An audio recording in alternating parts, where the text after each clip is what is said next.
सकल धनगर समाजाच्या वतीने आज अमरावतीच्या दर्यापूर शहरात पुण्यश्लोक अहिल्याबाई होळकर चौकामध्ये रास्ता रोको आंदोलन करण्यात आले।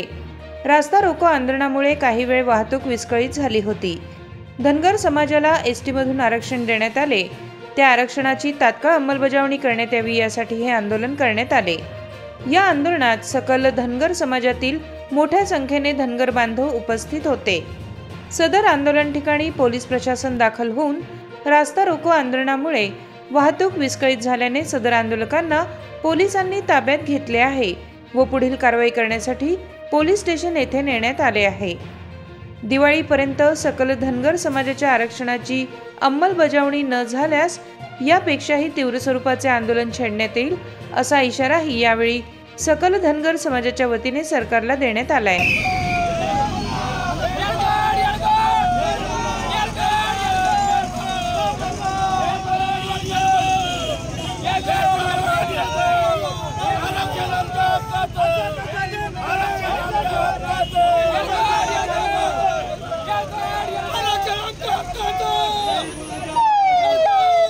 आता आमची मागणी गेल्या 40 वर्षापासून ही मागणी आहे, परंतु काँग्रेस सरकारने आम्हाला भूलथापा दिल्या आणि मधात शरद पवार राज्यामध्ये आले, मुख्यमंत्री झाले आणि एस टीमध्ये असलेला धनगर समाज त्यांनी एन टीमध्ये टाकला।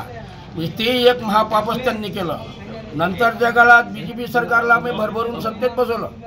बीजेपीला सत्तेत बसवल्यानंतर बीजेपी वाल्यानं मुख्यमंत्री देवेंद्र फडणवीस यांनी आश्वासन दिलं की आम्ही सत्तेत येताबरोबर धनगर समाजाचा प्रश्न मार्गी लावू, परंतु 2024 निघालं, पहिली कॅबिनेट त्यांची आली नाही अजून। आणि अशा पद्धतीचं काँग्रेस, राष्ट्रवादी, शिवसेना,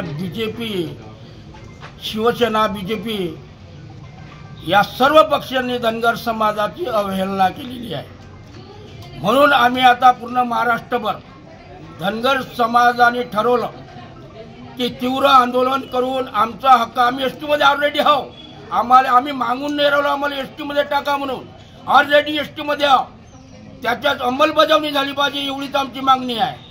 आम्ही 40 वर्षापासून आंदोलन, उपोषण, रास्ता रोको चालू आहे, परंतु आता आम्ही शांततेचा मार्ग सोडून दुसऱ्या मार्गानं या सरकारची मुस्कटदाबी करू। जेवढे राजकीय पक्ष आहेत जे आमच्या विरोधात आहेत याने बोलून ते आमचं काम करत नाहीत, असे फसवेगिरी आम्हाला केलेली आहे आणि या फसवेगिरी सर्व पक्षाचा मी पुनश्च निषेध नोंदवतो। आमची मागणी हे आहे